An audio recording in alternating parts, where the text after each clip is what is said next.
I think one of the things that I see in people that I admire is, one of the things I admire most is the ability to admit you're wrong. The ability to admit mistakes, the ability to admit personal failures, and then the ability to grow from learning about that mistake.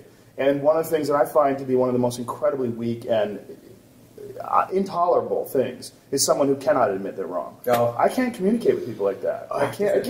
Yeah. I make mistakes all the time. If you don't, you know, maybe you're the perfect person, but if you do and you don't admit it, we can't talk. We can't. Well, isn't most of life not working out? I mean, isn't most of life failure? I mean, yes. You know, one of my favorite writers is Charles Dickens, or you take Shakespeare. Charles Dickens wrote like 35 novels, of which like 4 or 5 are famous. So he's the best novelist that we've ever produced as a species, and he's got a success rate of 20%.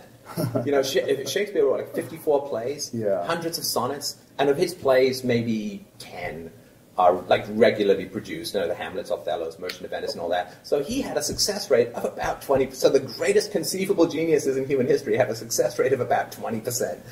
I've had some of my biggest breakthroughs from failures, from my disgust in the failure or my discontent and my recognizing where I went wrong and then my re-energizing and refocusing. Like my stand-up comedy failures, I can literally point to the moments on stage, like the worst bombings in the history of my career, and then the giant leaps that I made in progress after that. It's always been the case. And now, to this day, if I have a set that's not so good, I recognize that I hate that, so I will now refocus, and that this is a good thing. Because this taught me, well, you got a little sloppy there, or you got overwhelmed by responsibilities, or you didn't put enough focus in it, whatever it was.